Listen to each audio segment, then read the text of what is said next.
Hey everybody, we're going to start the Brolloween episode in just a minute, but I wanted to let you know that if you stick around to the end, Richard and I are going to be doing our little Brolloween skit. We did it last year. It was at the end. It was pretty funny. We loved it. So just want to give you a little tidy up here at the front to say, hey, just listen past the end credits, listen past the end music, and you'll get to hear our Brolloween 2018 skit. It'd be perfect. Good time for all.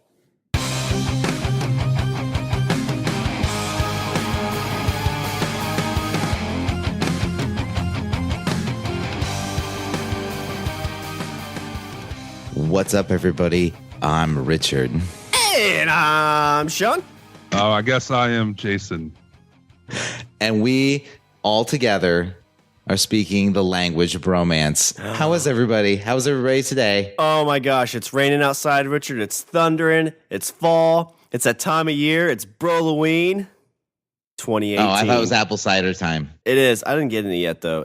This weather's been shitty, like for cider. Like it's like 60 one day, 99 the next. Is that non-conducive to apple cider? I mean, I like to drink it when it's cold out. Drink you when I'm cold out. But we have a special guest, Jason from the Ectoplasm podcast. Welcome to the show, sir. Thank you for having me. I've listened to your show for a long time now, since I joined the network.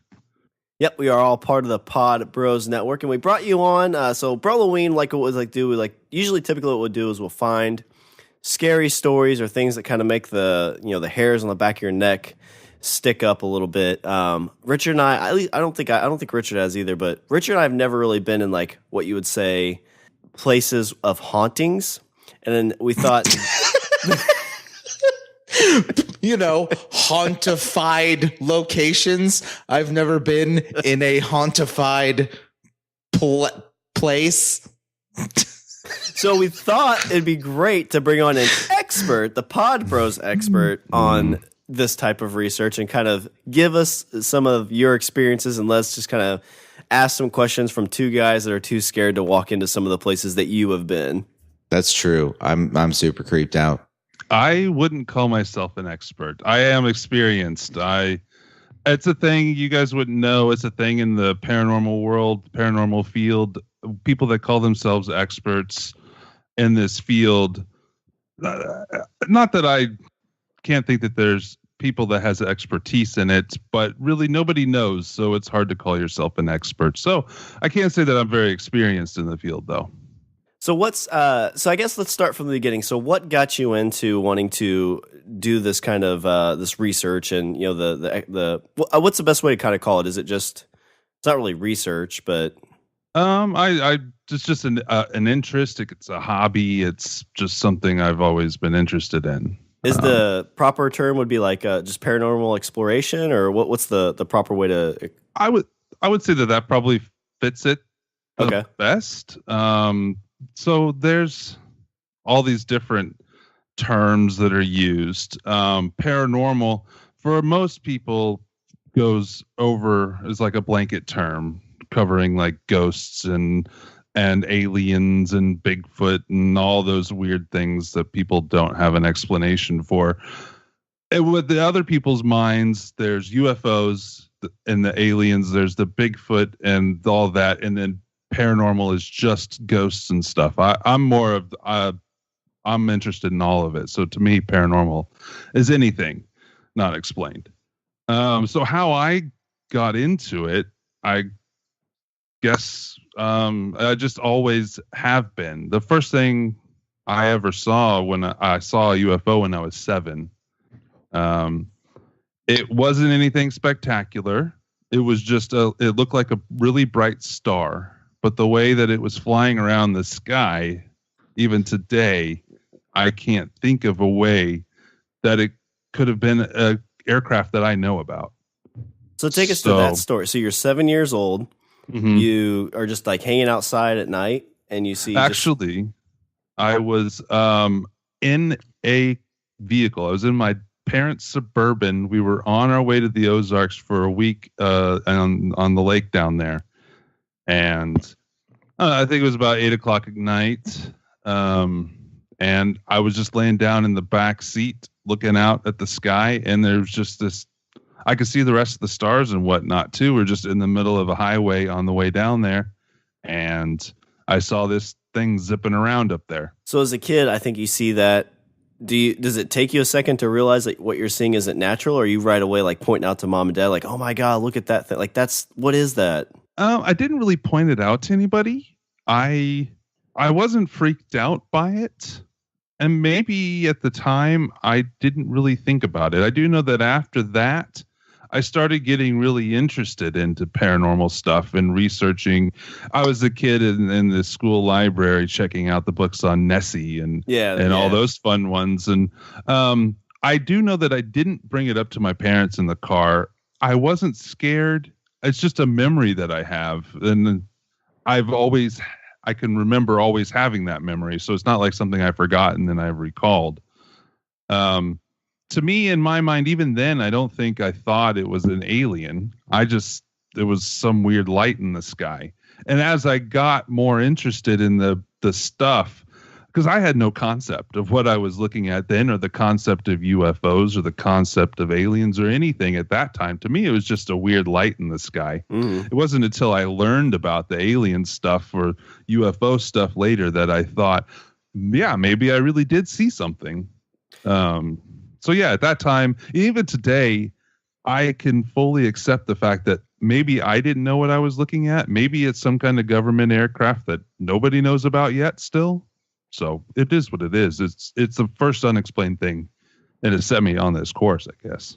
I always think because that's usually like as you grow up and you see things or experience things, and you kind of, and in the moment, I mean, because you hear a lot of people, I guess, in the moment where they're like, "Oh my gosh, like I knew like it was a UFO, or I knew it was like some kind of spiritual thing," but there's times when like it gets like a couple weeks and you're sitting there thinking about it. You're like, that doesn't seem right. Like that doesn't seem like that's what should have happened. Yeah, no, I get what you're saying. I think that a lot of people experience things. So the thing about the paranormal field is not even just the paranormal field. It's just like as humans, for the most part, I don't think I've ever met anybody that's not interested in these kind of topics. Even if they don't believe in it, they like talking about it, they like hearing about it. If somebody's having a conversation and they overhear it, they want to chime in. So I think it's the unknown. Maybe it's that the unknown scares people, and people like to be scared, and that's the whole reason for Halloween, right? Oh, exactly. And I was the same kid that checked out UFOs, Bigfoot, Nessie, Ghost, all those things. Dracula. Yeah. Oh, yeah, Dracula. I was all over that. And it's interesting that it's these unknown things that people share these experiences. And to an extent, it can't be proven or disproven. I think that's what makes it very intriguing and very scary. You think horror movies are like a staple. There's always horror movies coming out every year. That and, romantic comedies. So obviously there's something about the scariness that people enjoy. And like you said, Halloween just brings that out. And Reese Witherspoon for the rom-coms. The question I have is, okay, so when it comes to this, I feel like you have this inner battle going on between your inner skeptic and your inner believer, I guess. So I guess for you, what do you feel is like the ratio of that? Like how much of you is inclined to explain everything away as, a natural occurrence or it's just this, or it's just this, it's not really this. And how much of you is, it could be this. What if it's this? So I guess I'm asking how much of you is the critic, or how much of you is the skeptic, and how much of you is the non-skeptic? Well, that's a really hard question, and I could break it down in a few different ways. I could say that over my experience and what I've chosen to be my viewpoint in the last few years, would say that I look at it all as 100% possible, but I have to look at it in that way because I also choose to question everything. Mm-hmm. I don't think that I've ever been at a point where I just lock, stock believe something or everything.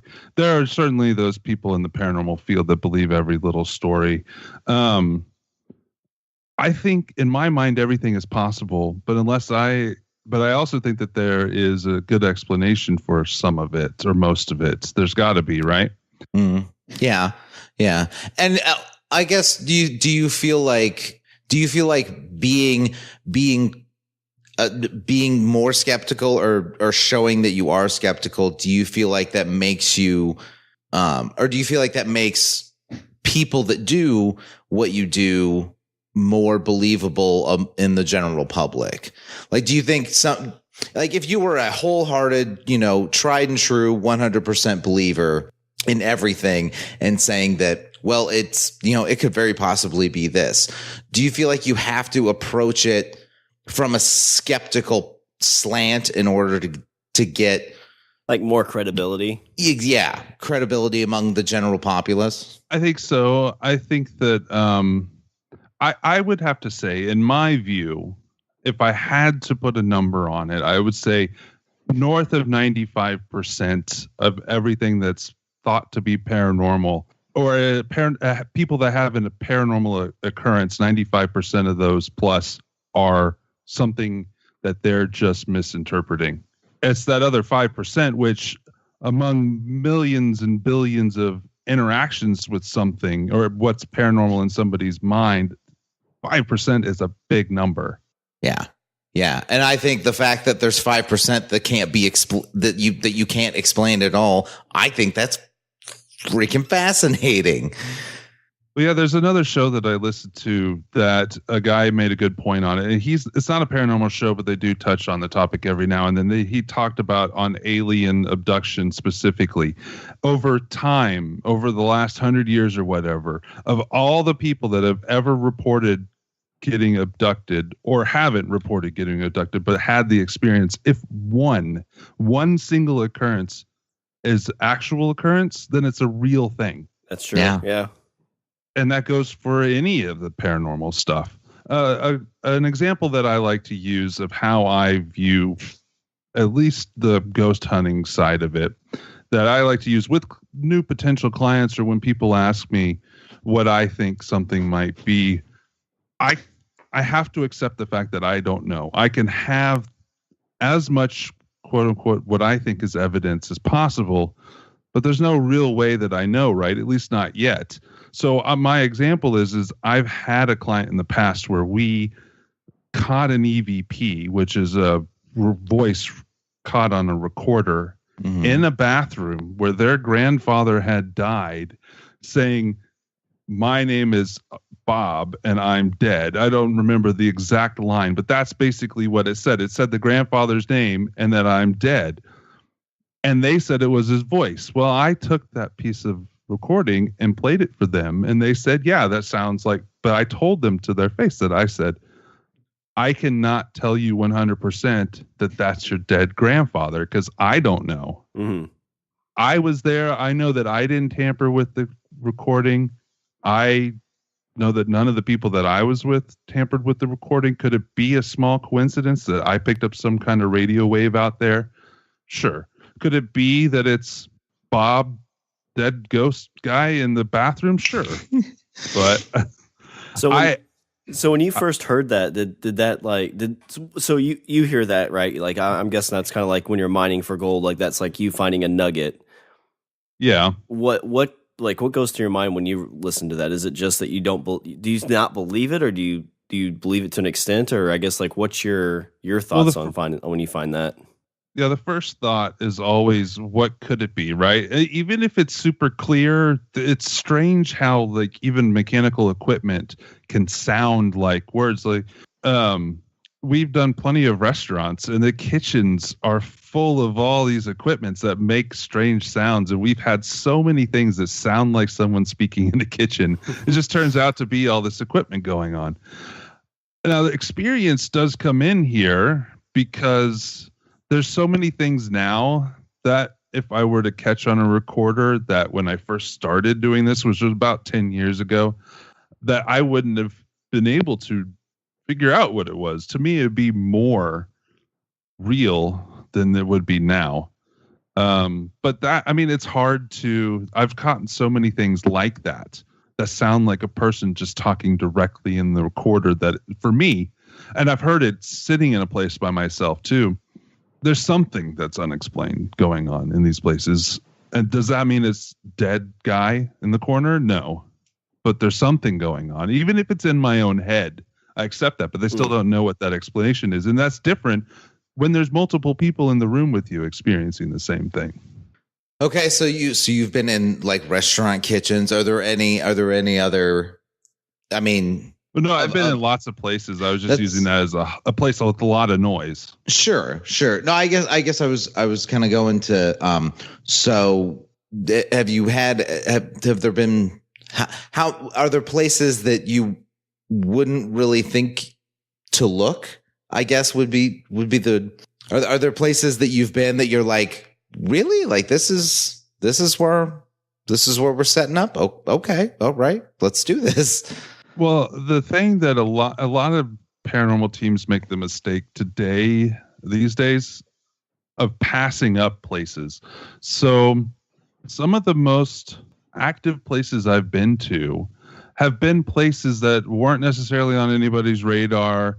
They were just a place that I reached out to because I thought maybe the building looked cool, or I've been to a few places that were brand new construction, that were an apartment building that was brand new, or a condo. I don't think I've done a direct new house, but I mean, a new condo is the same as a new house, right?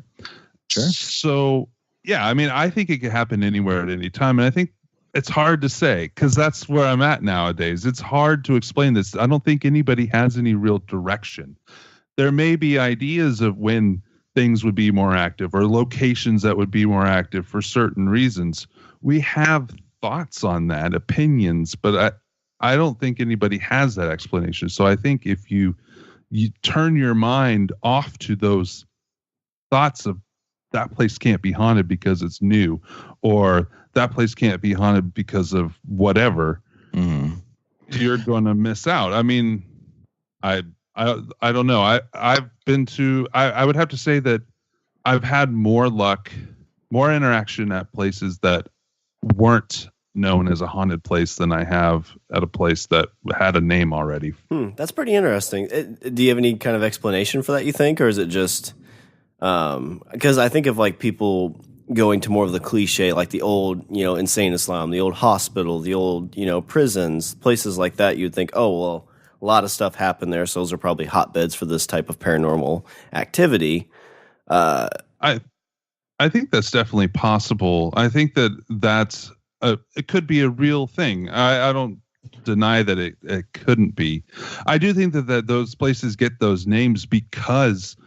So one of the other things that I tell people when they're first starting out in this field, if I bring a new person on, or just I talk to new teams in the area all the time, just to like advise them a little bit, is you're going to scare the shit out of yourself a lot more than anything there is going to scare you.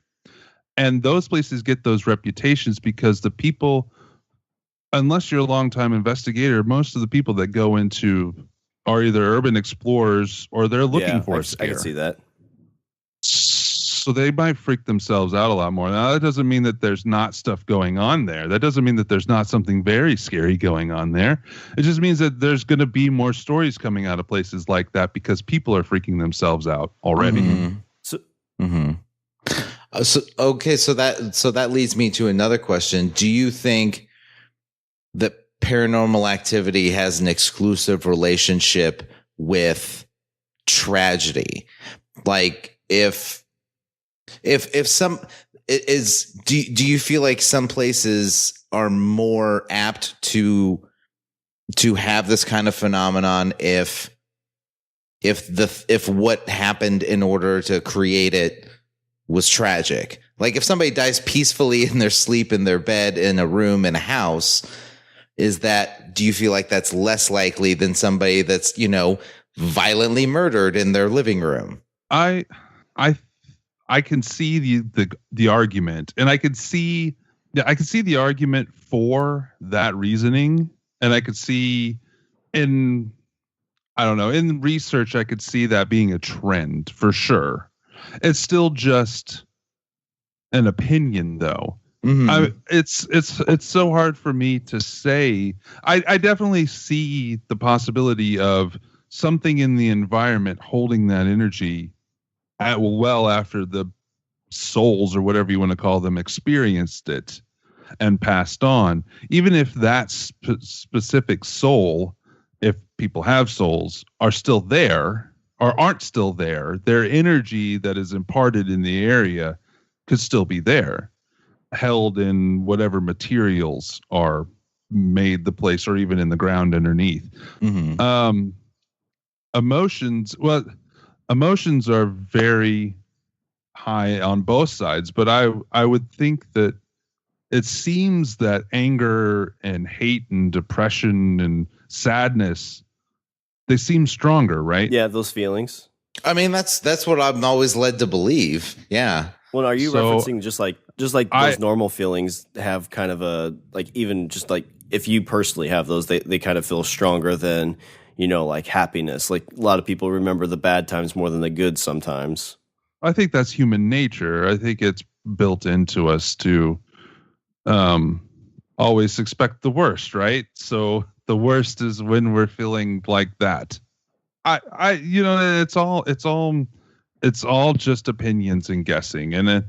And I've been in the field long enough that I've come to the conclusion that I probably will never know the answers to these things, and I'm fine with that. And I can read and talk about the different theories all day long, which is fine. I love doing that. But for me personally, when I try to explain it, I don't do that anymore to myself.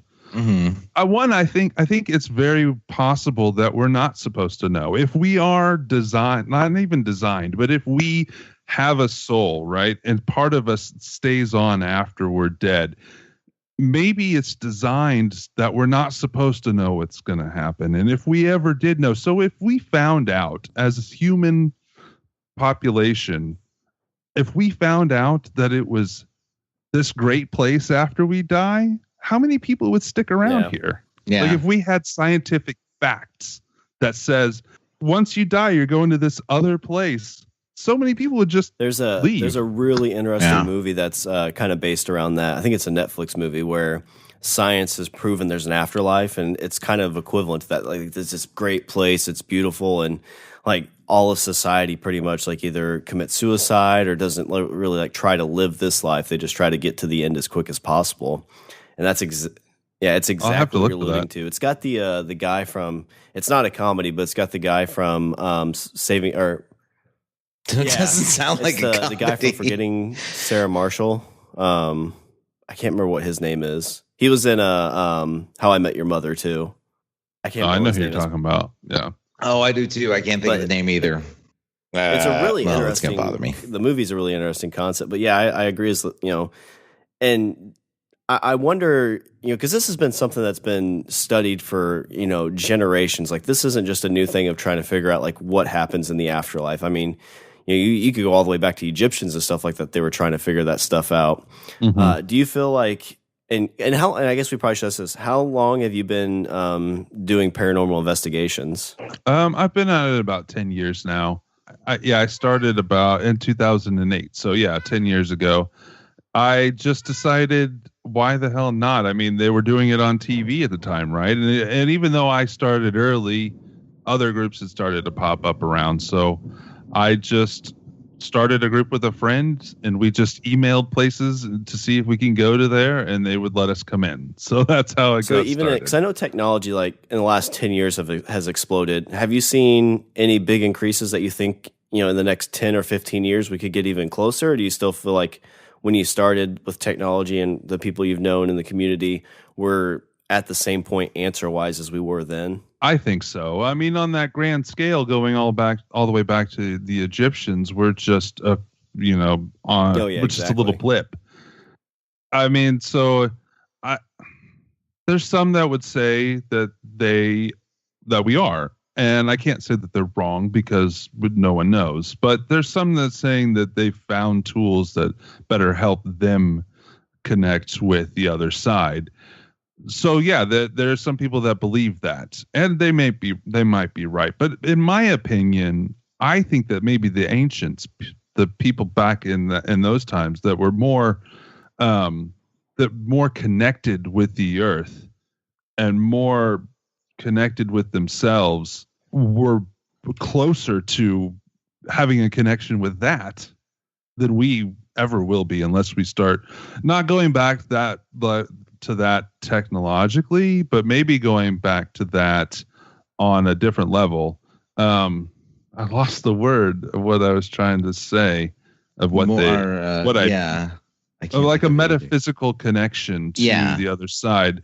Not necessarily psychics, but they had a more like spiritual. Yeah, they had a better connection. Yeah, more spiritual connection to themselves and the world and everything around them. Yeah, and it's seen as it's just those people back in the day, ancients. They didn't know what they were doing, so they just made all this stuff up. And that's where religion popped out of and all that. And who knows, all of that stuff might be right too. But I think that if we're going to have a real connection with the other side, it's going to be more through the spiritual side than the technological side. And that's a complete 180 flip for me from when I first started. Because when I first started, I didn't believe in any of that spiritual stuff. Like, it's not that I didn't believe in any of it. I just didn't see that as my path towards it. Because I didn't have any spiritual connection to anything. But over the time of doing this, I can't say that I've become some psychic or whatever, but I've definitely felt a spiritual connection to things, or not a connection, but a spiritualness to investigations. One thing that people will notice if they do this long enough is how the environment in a place can change in an instant.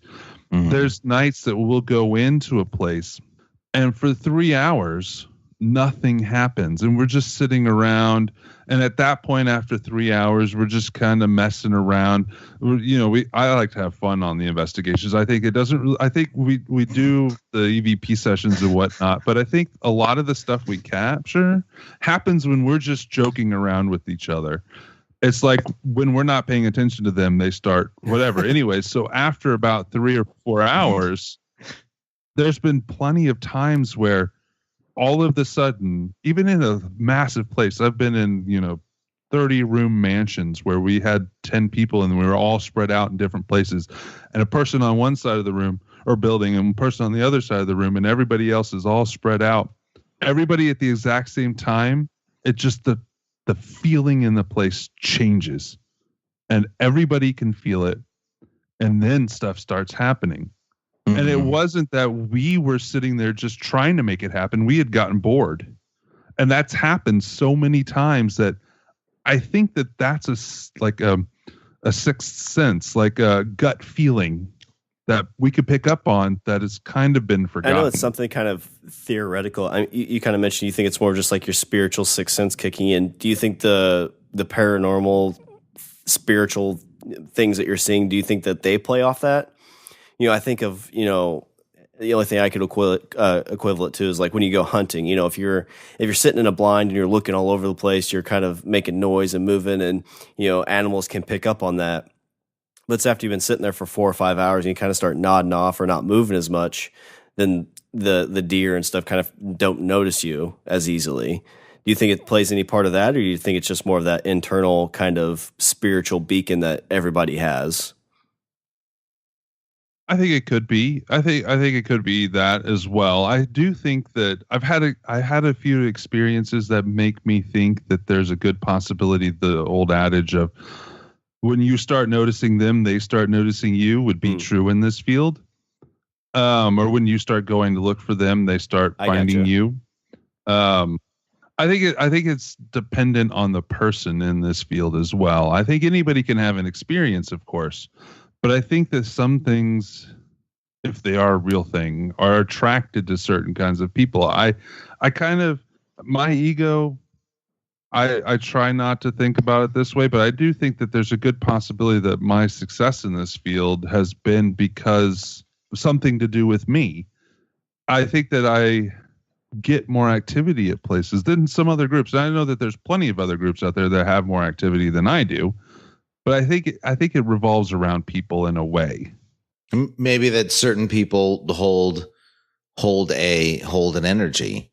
I think that everybody might have the ability to that ability within them. Yeah, but I think only maybe some people, more than others. Yeah, I think that might be true, and I think that I that's only me trying to explain myself why I may have more activity than others, but I don't really know that. I mean, that's just an observation I've kind of made.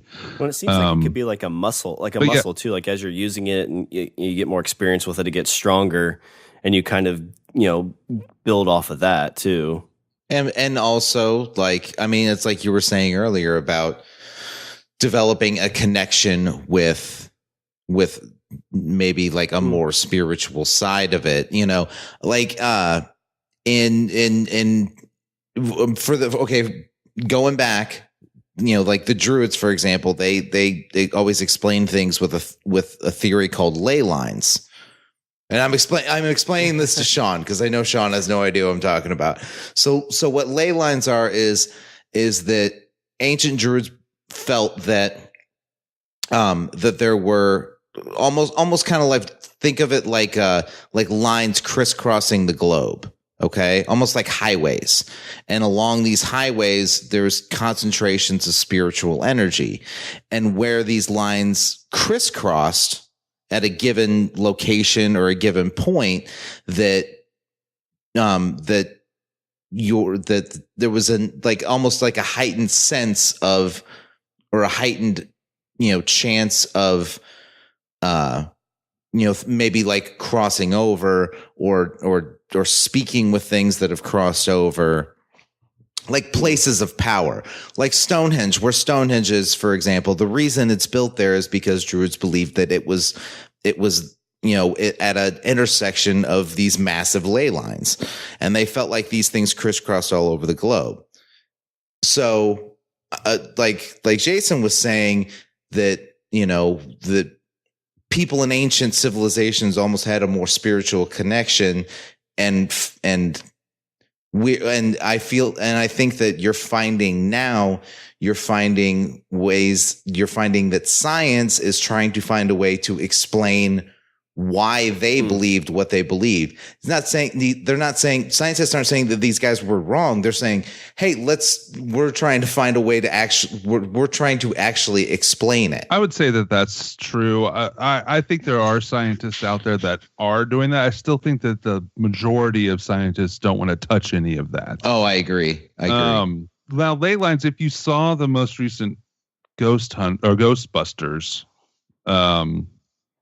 she had a ley line book in one of the scenes where she opened it up and they did the little triangle thing. So ley lines is something that's kind of not been forgotten, but it's not really looked at least in the United States. I don't know about around the world by current people in the paranormal field. It is by few. And actually, a person that I'm going to be making a documentary with this winter, he was at my Paracon this year. He wrote a book on an interaction he had by doing ley line research. Now, he found this ley line map from someone, tracked it down to this cluster that's down in northeast Oklahoma, and went down there.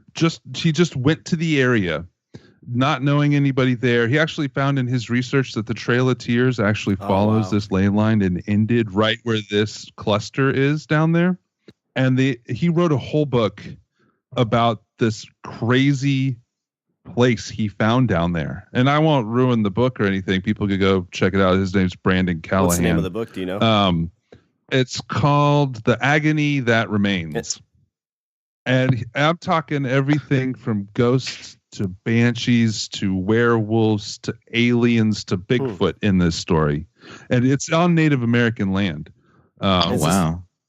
He's the guy that I'm going to be doing this documentary on, and we're doing a little ley line research for this as well, which is going to take place in the Ozarks. Is the book a work of fiction or is it nonfiction? It's nonfiction. He actually experienced everything in the book. It's his telling of him and his team's experience in the book. I'll make sure to put that in the show notes.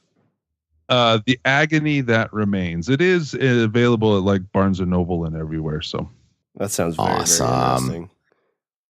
And you said, and But so, yeah, so- I've been to the Ozarks quite a bit. So you guys are, for your documentary that you're doing this winter, you're focusing on that area? Yeah, we're going to focus on an area in Arkansas, in northern Arkansas.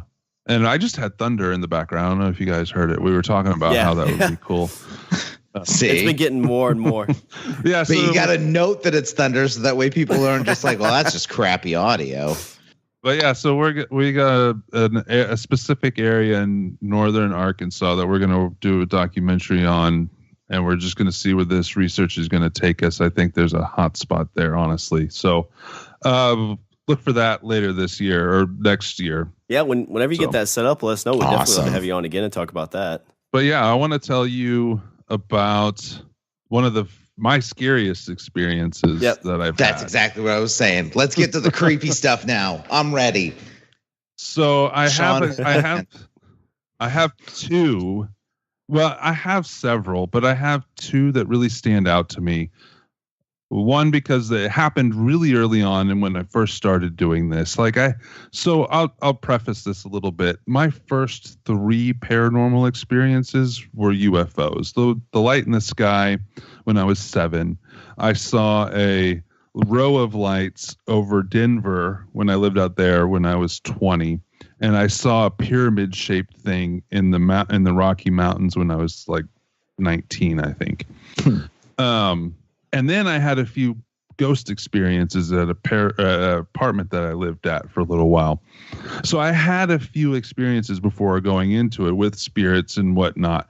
But so when I first started my paranormal group, I had a member join that was also a member of an Oddfellows Lodge. Are you guys familiar with Oddfellows? Are you familiar, Richard? Or I actually know. Oddfellows is a Masonic organization, like the Masons. Here we go. And they were actually bigger than the Masonic Lodge back in the early 1900s, but they've kind of petered out. Up until a couple of years ago, there was only one in the Kansas City area, and they closed and they're gone now. But at the time, 10 years ago, this was the only lodge left in Kansas City, and it was in Excelsior Springs. And it was an old building. It wasn't just built for the lodge. It had been something else before then. But he happened to be a member there. And he said it was haunted, and we had free access to it anytime we wanted to. So we used it as a building ground, like training ground, kind of. It was a place we could go to every weekend if we wanted to. Yeah, and I've been to Excelsior Springs, that big hotel that's out there. I've stayed there. Yeah, the Elms. It's got a little bit of a creepy vibe, like an overlook feel to it. Well, the Elms is interesting. It does have a lot of haunting stories, and it's also was a place where Al Capone was staged at for a long time because he was able to watch the way it was set up, his room, he could watch if the FBI came in. Because he could see like all the roads coming in. He could see quite a ways out. Yeah. That whole town's kind of set up a little weird.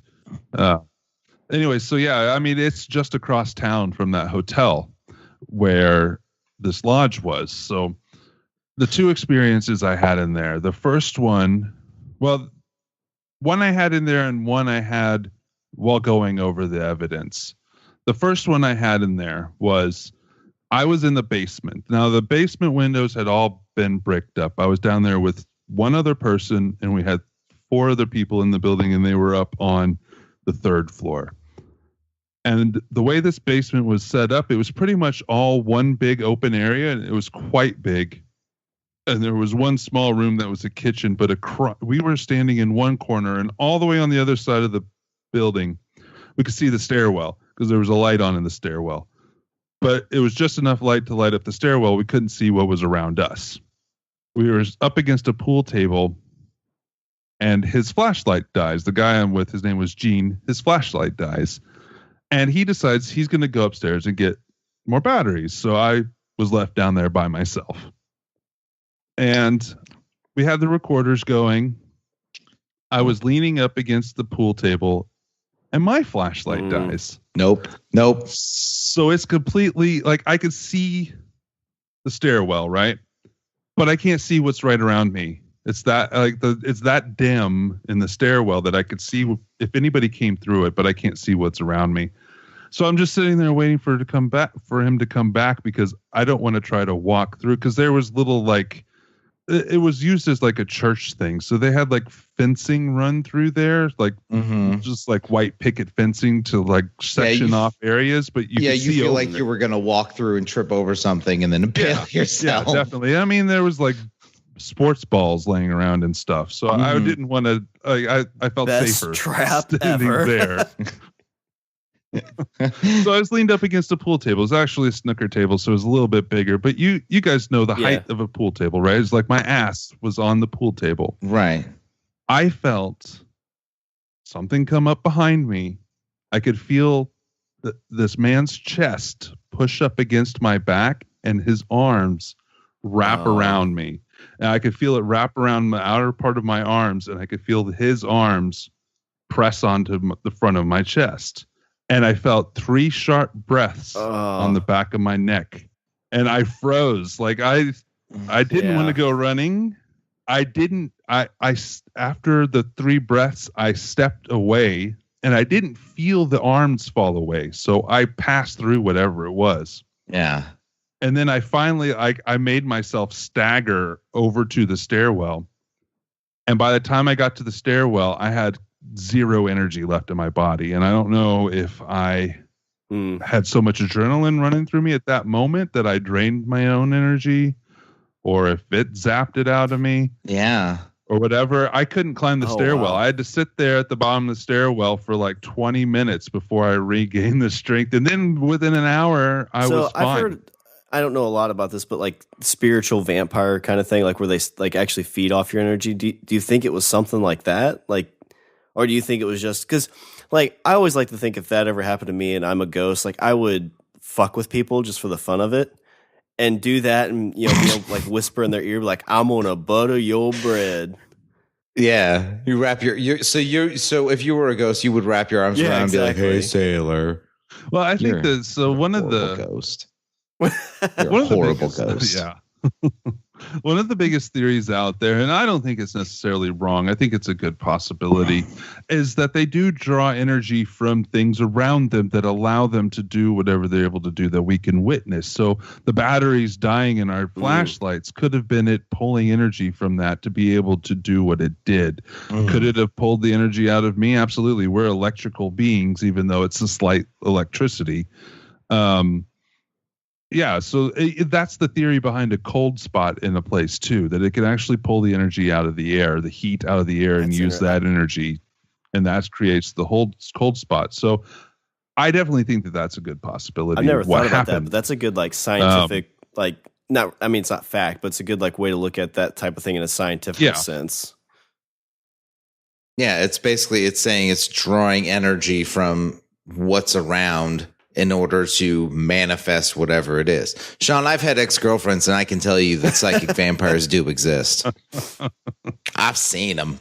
Like I said, I've had plenty, but my other big experience where we actually almost called the police was there. So another night, I think it was 2 weeks later, we had gone back, and so this place. Can we back up a second? So did you tell the guy the story? Yeah. Like, did you tell him about what you experienced? Oh yeah, they were wondering what was going on, of course, and yeah, I talked to them about it. Was their reaction like, "Wow, that's weird"? It was like, "Oh yeah, it's common." No, I mean this guy had been going there a lot because he was a member of the lodge, but he didn't have a story like that. So. We had experienced a lot of stuff in that place. We've caught in a lot of EVPs and seen shadows, but that was the only instance that I could think of off the top of my head now, 10 years later, where somebody actually got physically touched. So yeah, it was something that hadn't happened there before, but they had enough experiences to say that they thought it was haunted there. So, I mean, it wasn't necessarily a shock, but most of the time I would say that they probably felt like they wanted it to happen to them. Gotcha. I gotcha. That's probably what their reaction was. Of course, that instance is imprinted into my mind, but once I get over the stairs, I kind of get that memory gets fuzzy. I know I stuck around and we investigated more because that was maybe 10, 11 o'clock at night and we were there until late, but I don't remember everything that happened after that Well, I off imagine the with top all of the my adrenaline head. and everything, like you're constantly going back to that moment, trying to analyze it. That you wouldn't focus on the rest of the evening. At least, I mean, that's at least how I'd be. It's like when you're almost in a car accident and the whole ride home, you're like, okay, well, how the hell did I avoid that? And all these thoughts are going through your head that you're like, oh shit, now I'm home. How did I get here? Like I don't remember getting back home. Well, and that's one of the nice things about, so I have video footage and recording of all these investigations I've done, right? And everybody, eyewitness accounts and interactions in people's minds change over the years. So in my mind, it could be completely different. But I do have recording of myself talking about the instance Oh, wow. then. So I can always go back to that and listen to that and see if if I remember it differently. And the last time I did that was last time I listened to any of that stuff from back then was a few years ago, but I don't think I'm changing it in my mind. I'm pretty sure that's exactly what happened to me that I remember anyways. So it could have been in my head, sure. But yeah, so that happened. And then a few weeks later, Yeah. There it Perfect is. timing. a few weeks later, I was back there with the same people. And this being, so one of the things that the Oddfellows do in their rituals and their initiation rituals is they have you stand in a certain area and they open up a coffin and have you observe a skeleton so that you're observing that this is everybody's future. And it's not a morbid thing. It's to make you realize that you need to live your life. Anyway, so in the building, they had 2 real skeletons that were donated by science. So we were in this area where those skeletons were. And nothing ever happened with the skeletons. We just happened to be there. It fits into the story well as well. Okay, so you're in a room with 2 skeletons and go. It's this little room, and it's actually up above a certain area because they use it to project things into the other room. Anyways, there was a small window into the roadway below, and it was about 12:30 at night. We heard what we thought was someone talking outside, but we couldn't see them, and we wanted to verify that it was coming from outside if we could. So one of the guys I was with ran downstairs to run out the door. More thunder. He stopped on the landing, which was on the door, where the door was, for, I don't know, 20 seconds, waiting for us to come, and then we went outside and looked. So we didn't experience anything that time except for we heard voices outside, which I don't think we saw anybody, but we concluded that it could have been outside. So in our minds, it sounded like they were outside, so they were outside. Anyways, the next day, I have the recorder he had with him when he was going down the stairs, stopped at the landing, and then going outside. And when he was on the landing, when I'm listening back, all of a sudden, I hear a little girl crying. And at the time, my daughter was the same age as this girl sounded. Sounded 5 or 6 years old. It sounded like my daughter crying on the recording. And it wasn't muffled at all. And that place was built with brick and concrete. Yeah. But it sounded like a little girl crying, and you could hear it clear as day. Please stop hurting me. And in the background, there's a man's voice mumbling something that we never could make out. And I mean, I got a chill right now thinking about it, because it affected, like, I pulled my wife in and had her listen to it. Of course, I pulled everybody in that day that was there and had everybody listen to it. And we were talking about, there was one little part of the building that we didn't have access to that had an outside door and a garage that was a different business. And we thought, if there's something going on in there, should we report this to the police just in case? Right. One of the guys I was with, who also had experience in sound engineering, said that there's no way that voice could have carried the way that it did through the concrete walls. So we didn't. Right. But yeah, I mean, that was one of the craziest recordings I've ever captured that super effective. So when you're I hear things like that, and like you said, it sounded like your kid. To me, I think like, okay, that's maybe not like an actual kid soul or spirit. Like it's something menacing or something evil.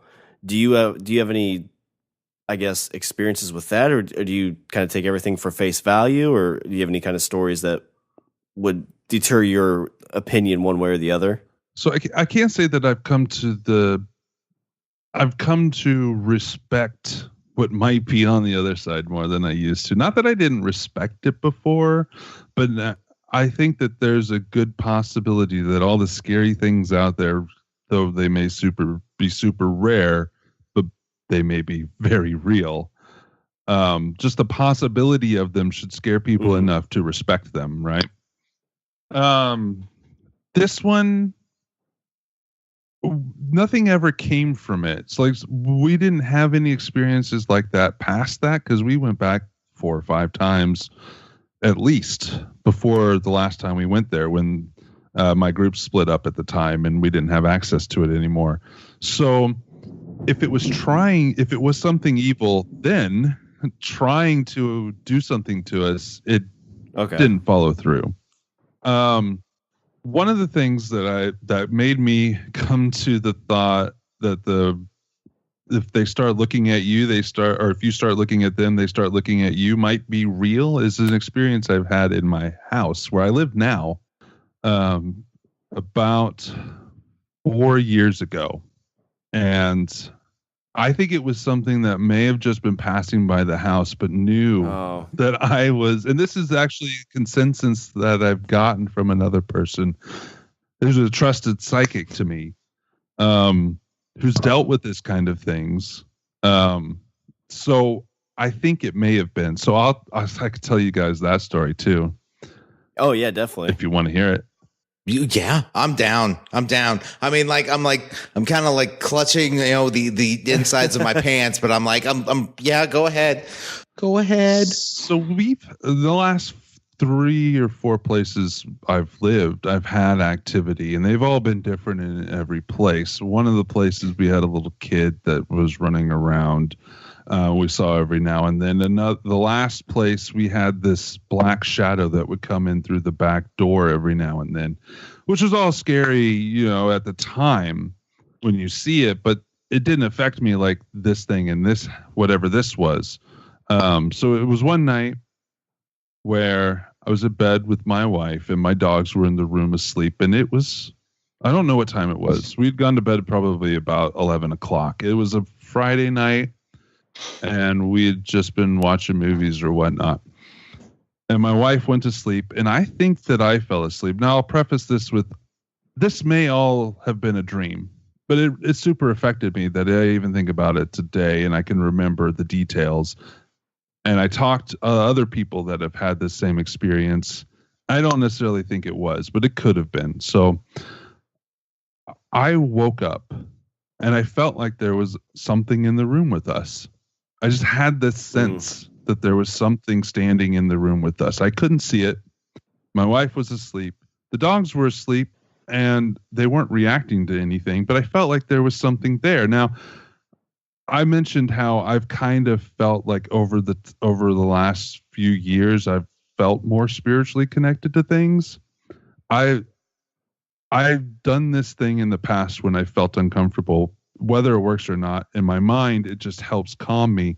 I'll close my eyes and I'll picture a ball of light, and I'll kind of expand it in my mind. And then I can picture it expanding outside of my house. And to me, it makes me think that I'm pushing everything out of the house. It doesn't make me think it. It's like a mechanism that makes me feel better. Well, I started doing this thing, and I started doing that, and I started picturing myself blasting light across the room. And I don't know what I was doing. It was making me feel better. And then at some point, I fell back asleep.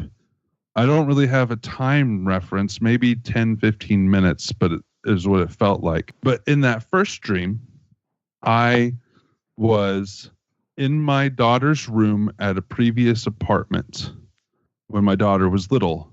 And I was sitting on the floor, and I was playing with my daughter's toys, and I was waiting for my daughter to come in the room. But this little black ball of smoke rolled into the room and started like swirling around, about the size of a basketball. And then it came at me, and I woke up. Oh, goodness. And I felt like in my mind that the thing was still in the room. So I started doing that again. I start blasting this thing. I felt super threatened. Like I was really scared. I didn't want to get out of bed. I didn't know what was going on. So I just kept doing this thing because that's all I could think to do. Because what are you going to do, right? Yeah. You can't see it. So I fall asleep again. And I am in this field. And across the field is this mountain range, and like it looks like a little forest below it. But I see this shadow person. I'm just hiking through the field. Each dream starts out where it's just a few minutes, seems like, of the dream of just a normal dream. So I'm hiking through the field, and all of a sudden this black shadow person starts walking around me. And then I wake up, right? And it's like looking at me, but I wake up and I still feel like it's in the room. It's a little more intense. It's got a little more form in the dream. What to me is a dream, but in the room, it's still there in my mind. So I'm doing that again. And then the next thing I know, I'm in another dream. And this one, I was in the forest at the base of the mountain. It was actually an orchard in this dream. Okay. And I was walking through the orchard, and from behind this tree leans out this creature. And it looked like Nightcrawler from X-Men 2, but black, solid black with horns. But it had like those like symbols on the body. Mm-hmm. And it just stops and stares at me, and I stop. And then the forest catches on fire, and I wake up. And I feel like it's still in the room. And at this point, I'm calling out to my buddies too, like psychically calling out to my buddy, because I think, what else? I'm doing the same things. And then I have a whole series of dreams. One is I'm in my daughter's room where I live now. Uh-huh. I'm at the base of the stairs, actually, which her room is, the stairs just go to her room. I'm at the base of the stairs, but her room is on fire. She's up there sitting in the corner, and I can't go up there, but I can see up there. Yeah. And the room is on fire, and then the fire's closing in on her. And it hits her. And then it switches to another dream where I'm in another field, but there's spikes with bodies all over it, and this creature's walking around everywhere. And then I wake up, and it's done. And I don't know if this is a dream, but it super affected me. Like, and this was, and you're sitting there going, "Can't I just have like a sex dream like a normal dude?" So yeah, it could have all been a dream, but it was like it was one of those dreams. I'm sure everybody has them, but because most dreams are like foggy and you don't really remember them. But this one, I remembered every single detail, and it was super vivid and super bright color wise. And was this all one night? Too? Like all these dreams happened in one night. This was over, and it seemed to me to take place from when I first felt the presence in the room until I woke up after the last dream of maybe an hour. Oh, wow. And you said that.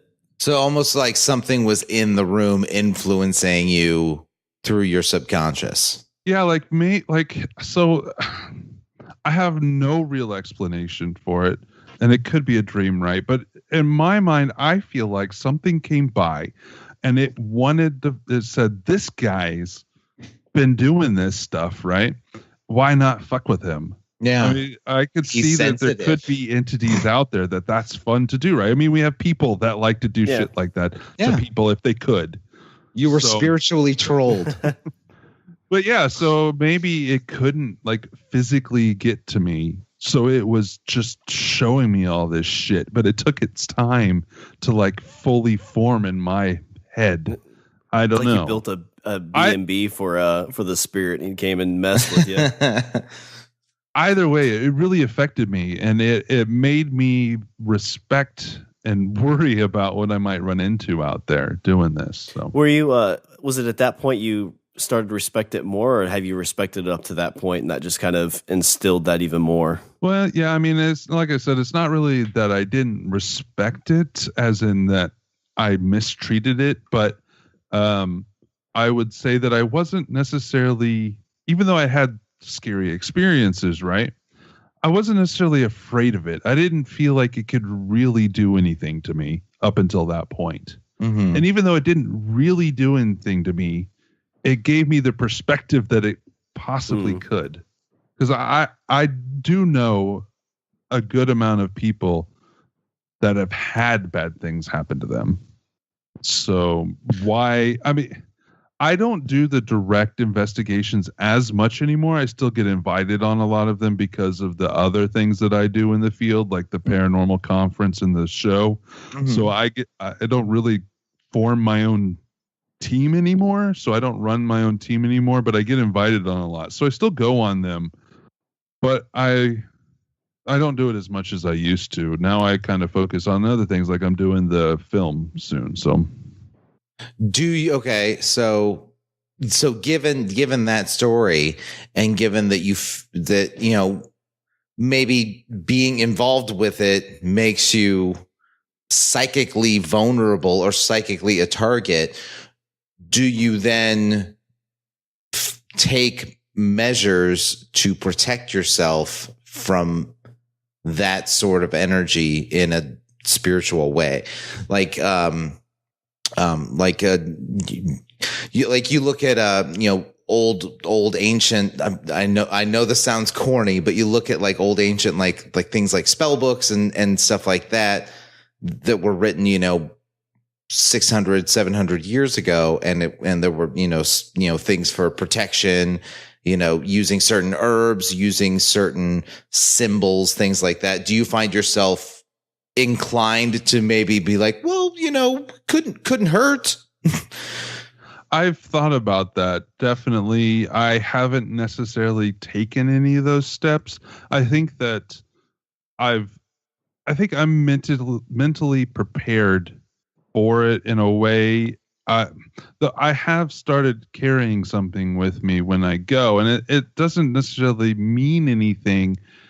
I think that a talisman, an item, can possibly be imbued into what you want it to be, right? You can put you put your energy into a thing. Yeah. Yeah. And even though I don't necessarily do a ritual to do that, I think that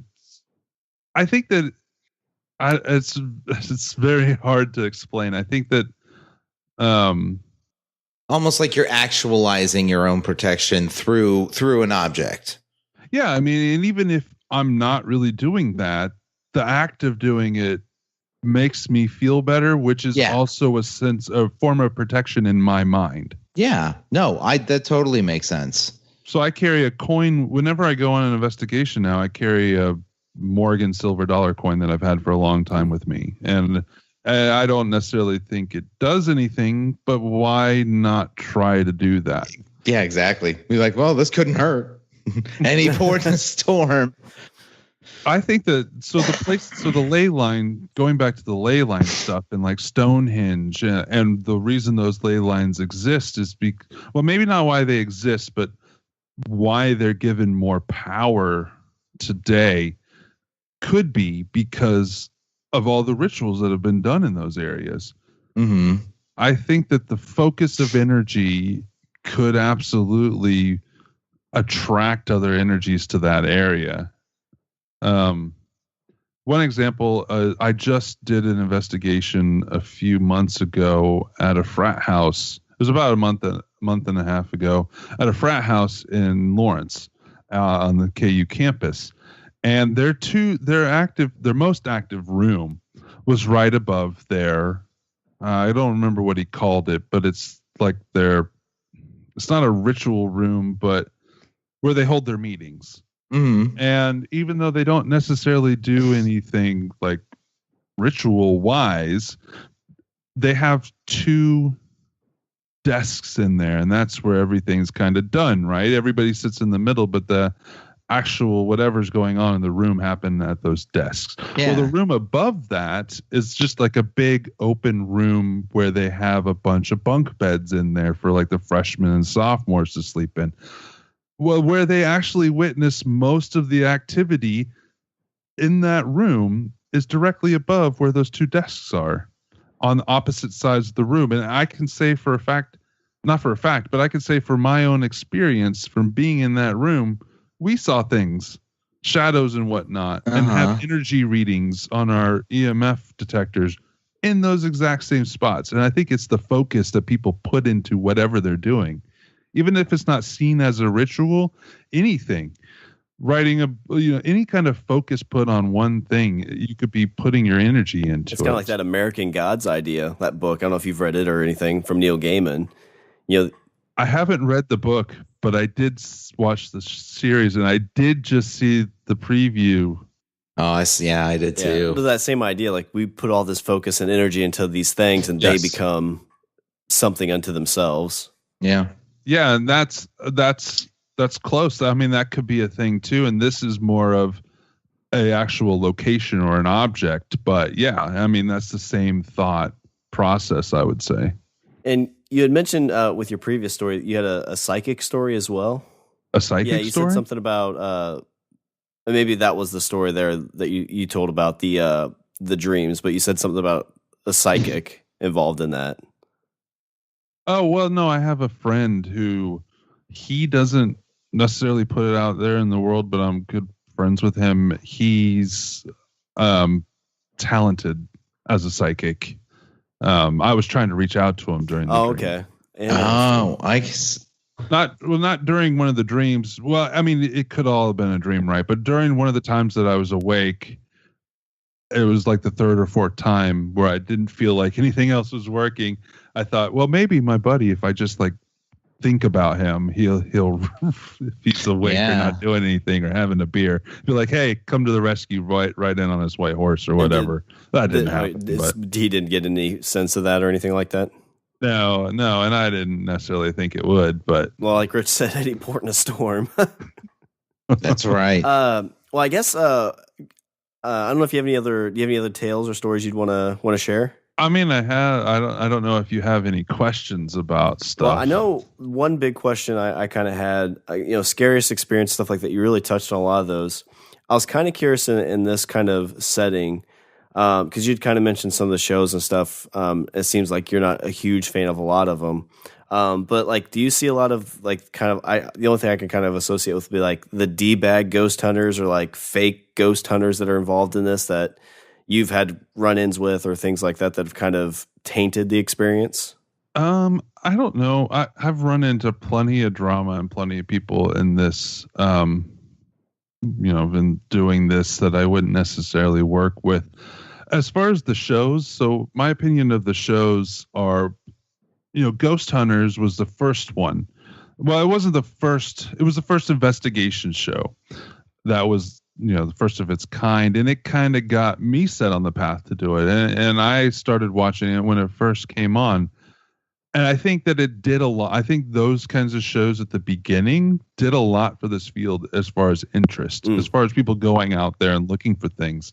I haven't watched any of them in probably 5 years, just because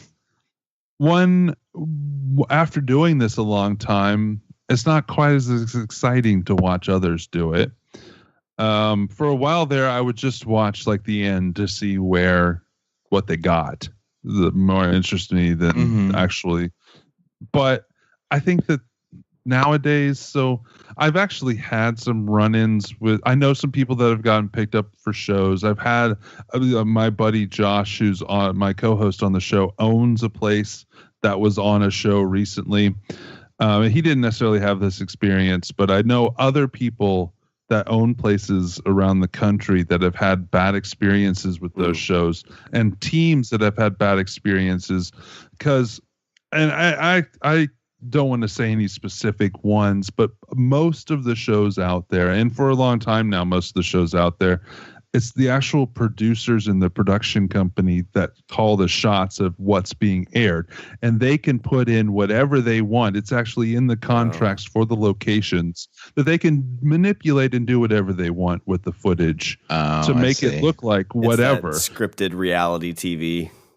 Yeah, because they kind of have to have it happen now, right? And at the beginning when Ghost Hunters started, there were episodes and there were locations where they came out and said they didn't have anything happen. Now, they didn't say that meant the place wasn't haunted, but they didn't have anything happen on whole episodes. And for people like me, that was kind of cool because, it shows that they're not just making shit up. But Right. for entertainment value, it doesn't really fly, not anymore, especially. So, Yeah, as you gotta far have as something happen every week. yeah, as far as the big douchebag guy, I never watched that show. So, but anyways, as far as the people in the field, there are definitely charlatans, just like there were in all throughout history in spiritual world. There's definitely people that just make stuff up. There's a couple different types of people. It's hard to say that they're bad or wrong. Now, definitely the people that make stuff up or just do it for profit, I don't feel are especially the people that fake shit. But there's also the other side of the people that believe that every little thing is haunted and don't look into anything. Those teams that are like that, if they go into a house and they don't try to explain anything, they may scare the homeowner a little bit more because they think that this major thing that happened to them that has a rational explanation is actually a ghost thing. I think that's kind of a bad thing too, but I can't, it's hard. There's a lot of good people in the paranormal field now, but there's a lot of people that make it look bad too. So it is what it is. One of the reasons I started the Kansas City Paracon is because when I started nobody talked to each other. I started a group and I had my group of people, but there were at that time 20 other groups in the Kansas City area, probably 15, 20, and nobody talked to each other because there was a huge sense of competition because not everybody, but everybody thought that if you worked with another team that they might get something up on you. And it had something to do, it had partially to do with the TV show thing. There were definitely groups out there. There's still groups out there now that think that they're just going to get a TV show. So they don't want to work with anybody else because if they work with somebody else, they may prop them up a little bit too. I had a team last year or a couple years, the last few years, they didn't want to come to the paranormal conference. I found this through other channels, but they didn't want to come to my conference because they felt if they came to the conference, they would legitimize the conference and it would be competition to them. It's that, and that's gotten better. And it's not just because of my conference. It's gotten better. One, because they're not polling those kinds of shows anymore. Two, so at that time it was free reign, not free reign, but open reign on locations in the Kansas City area. I'm sure that's where it was around the country. It was a virgin idea. There wasn't really teams reaching out to locations before then. So if you got into a location, there was this sense of you don't want anybody else in the area to get into that location. It was kind of your spot, right? Not all the teams were like that, but several of them were. And they would actually make the place sign contracts, not letting other people in. But that's changed too, because one, a lot of places don't let people in anymore. It's hard to find a place to go investigate unless you know what you're doing, or you have a family reach out to you. But it's also a validating thing to have another group come in and have an experience that you might have had. So it's a good thing that we're not like that anymore. Yeah, I can see that. Like you said, most places don't let people anymore. I bet that's got to be a huge liability thing. And especially in some of those older buildings that have been kind of left alone for a while. I mean, somebody gets hurt, it's always the lawsuit thing that comes down. Yeah. I don't want to get sued. Yeah, there is that. There's a lot of places that'll make you sign, waivers and whatnot. There's also a ton of places, at least in Kansas City, that don't allow groups anymore because they've had a bad experience with the group. Because there was a time here where we had 65, 70 groups in the area. And some of them weren't very good people. There's still a few groups around today that are not good people, and they go into a place, use up their welcome, and then nobody else, they don't want to work with anybody else in the field because they've been tainted by this bad group. So that's kind of limited the area. I've had lots of places that I used to have good relationships with that have been ruined by other people, which is it's not the place's fault. It's the other people. So, and most of those people get drummed out and they don't make it anyways, but they, not before they screw up but yeah, I mean, it's definitely full of drama if you're going to look for it. But there's a lot of good people that I've met in doing my conference, and you guys haven't made it out to that yet. No, I was trying to this year, but life is always kind of gets in the way. But I'm hoping next year I'll be able to make it up there for that. So what kind of paranormal experience do you guys want to have? I know you guys talked about any experience you've had on our show, but what kind of experience do you want to have? Me, honestly, I don't know if I'd want to have one, to tell you the truth, just because it would make me nervous that it would stick with me too much. And kind of like your experience you had with your dreams. Like, I feel like that would really mess with me mentally, I think. You're afraid of getting psychically attacked? Something like that, yeah. You're afraid of getting arms wrapped around you and whispered in your ear? Yeah. Hey, sailor.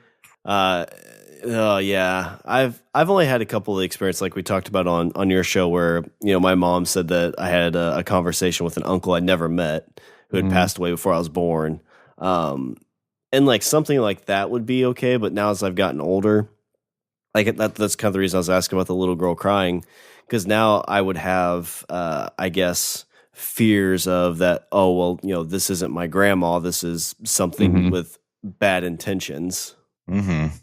I'm open to whatever, honestly. I feel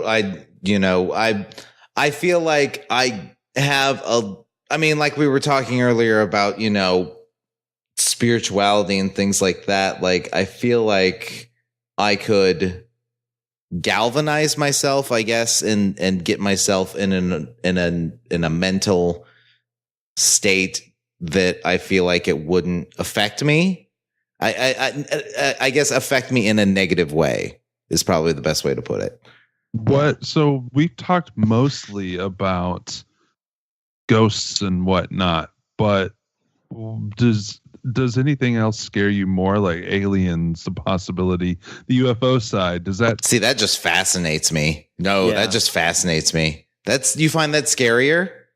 Oh, no, I didn't mean that. I find it scarier, but the aspect we're taking towards with the documentary is going to cover all of the different topics, including UFOs. So if you guys want to go UFO sky watching with me sometime, I can take you out to do that to a couple hot spots. Oh, I'd be down for that. Yeah, I would too. We're actually making 2 films. The second film, which we're going to make next year, I'm going to try to get Josh, my co-host, abducted and probed. He's super terrified of aliens and UFOs.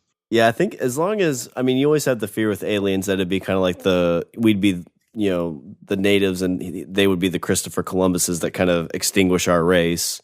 But even like the supernatural sciences of like Bigfoot and Nessie and things like that, those always really intrigue me too. Just, knowing that there's these creatures out there that have been hidden for so long. And Richard and I have talked, this is obviously spitballing and, more of the parody side of it, but like they could have these technologically advanced societies under Earth that we don't know about.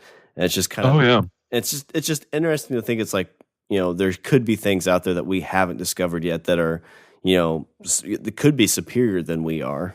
Oh yeah. It's hard to it's hard to really get into this topic in one episode because there's just so much. Yeah.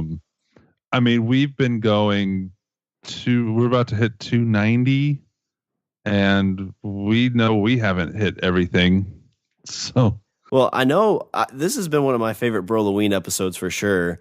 And as you start up your documentary or when it's finished, if you want to come on again and talk about some of the experiences with that, and we would totally love to have you on again. Oh yeah, definitely. Awesome. Maybe I can.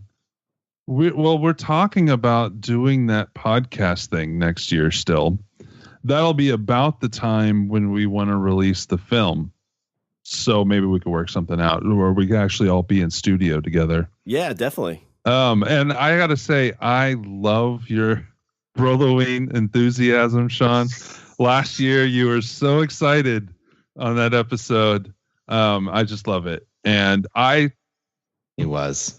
Oh, I also love apple cider. It's something that we have a place not too far outside of Kansas City called the Lewisburg Cider Mill. And we go down there and we get apple cider donuts and homemade apple cider every year. And we're doing that next weekend, actually. So, it's the best. I know. Have you done the mix with like Fireball or some kind of like cinnamon whiskey? I mean, I've done that in the past, but as far as like nostalgia, it's just straight. Yeah. Oops. Shawn likes to sully his cider. Yeah. Well, as Brolloween 2018 is coming to a close, Jason, do you have share your links, share where people can find ectoplasm, and any other details you want to share before we close the episode out? Yeah, it's just Ectoplasm Show. I think all of our social media is Ectoplasm Show or at Ectoplasm Show. We have a website, and you can find our podcast anywhere you find these guys. So check us out if you want. We're always looking for topics, so if anybody wants to suggest a topic where you want to hear about it, we can definitely do that. I think our next episode, we just did fluoride. We talk about anything, paranormal, conspiracies, anything that intrigues us, really. I mean, so yeah, it's just anything weird, odd, unexplained. And the next week we're going to do forest bathing and the benefits of the woods and the spiritual aspect that they might actually be engineered to help humans. It's a weird topic, a weird thing. It's going to be really fun to talk about, I think. And it sounds like you guys are going to be hitting 300 episodes pretty soon. Yeah, we were doing 2 episodes a week there for a while, and that's why we were able to get up. But we have been around for 4 years now. So yeah, we're at like 290, I think. And I think we're going to start doing a few more every now and then, do 2 episodes a week. So we should be at 300 very soon. Nice. Awesome. Well, Richard, as always, do you want to throw in some Richard's closing thoughts before we do a little bit of housekeeping? I always end Brolloween with saying I love cider. So there's number 1. Number 2, find a ley line map and make sure your house isn't at a crossroads, because you never know, and it's always good to protect yourself. Good advice. When dealing with the paranormal, always use protection. Yeah. All right. Well, let me do a little bit of housekeeping. You can visit our website. We're at languageofbromance.com. You follow us Twitter and Instagram at languageofbro. Email us at eatthebeaver at languageofbromance.com. And make sure if you're going to be in the Chicago area on November 27th, you can check us out at the Beat Kitchen for the Chicago Podcast Festival for 2018. I think the guys from the little conference you put together for podcasting in Kansas City, Hysteria 51. Yes, they are in Chicago. They're based in Chicago. So yeah. Oh, awesome. Let's see. You can also like us on Facebook, and we're really wanting to push this podcast to new heights and get close as we're getting closer to our 5th year anniversary. Help us spread the word by getting any of your friends or family members or anybody you know, recruit them for our LB Army, and have them subscribe on Apple Podcasts, Google Podcasts, Stitcher, and Spotify. And when you're there, you can throw up ratings and reviews, because the ratings and reviews are actually helpful. They aren't just, they are a place for us to be like, oh, look at all the people that kind of like us. It's actually helpful in terms of search algorithms and all that messy internet jargon that I don't understand. And just like the Ectoplasm Show, we are part of the Pod Bros Network, the creepiest podcast network on the internet. And if you want to join our LOB Army officially, like LOB Army member Alexandra, go to our Patreon accounts, www.patreon.com/languageofbromance. And if you don't want to join the Army right now, we know money could be tight and whatnot, especially around the holiday season. We are including in our show our new Amazon link. It'll be in the show notes. It's no extra cost to you. All you have to do is click the link, do your Amazon shopping, and we get a little bit of a kickback for it. So that'll help cover all the costs that it takes to create this amazing podcast. Nailed it.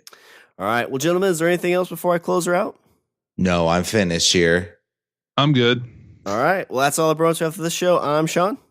And I'm Richard. I'm Jason. And Jason, how do we like to end our show?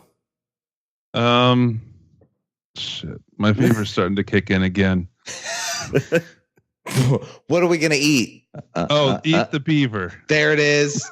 See? Just need a little goosing. Yes. It completely fell out of my head.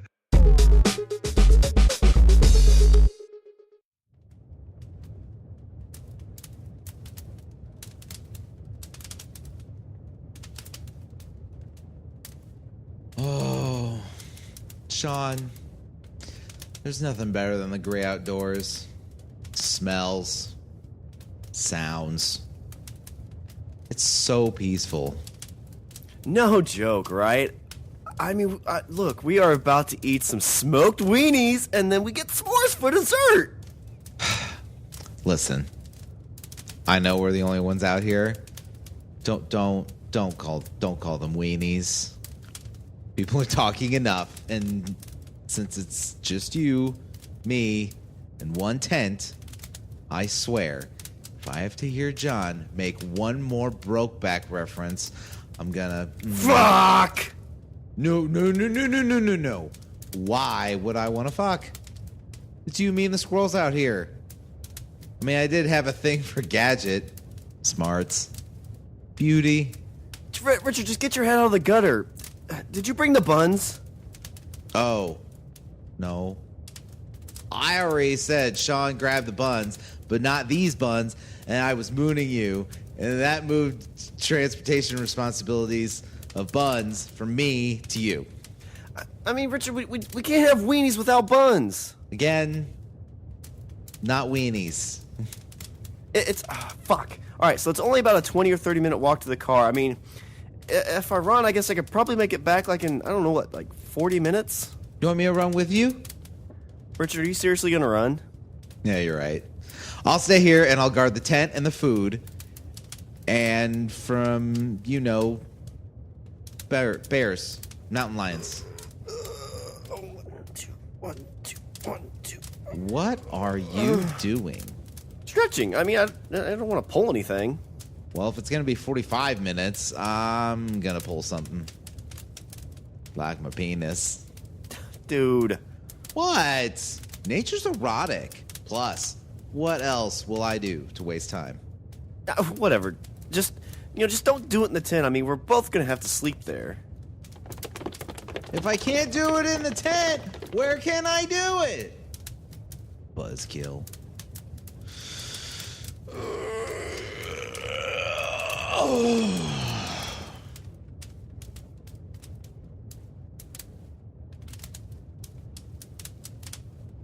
No reception, and I still click around on this thing like a goddamn time vampire. You check the time, you go down to Pod Bro's rabbit hole. How long has it been? Holy shit, Shawn, it's been over an hour. If you fell and hurt yourself, I'm leaving you for bears. Nah, who am I kidding? I'd spoon you for warmth. All right, Richard. Grab a bag of marshmallows, head towards the car. Probably end up meeting him on the other side of the path.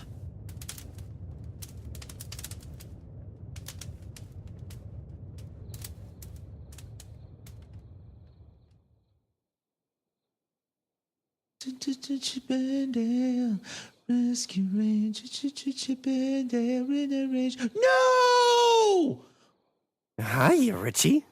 What a nice bag of marshmallows. Do you want them back? Oh boy, do I. No idea what happens when my sugar gets low. Wait a minute. What the hell is a clown doing in the middle of the woods? You must really want to go camping.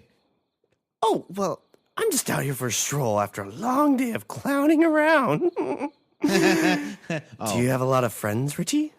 Oh, do I? Shawn's my bestest bro. What's your name, Mr. Clowny Face?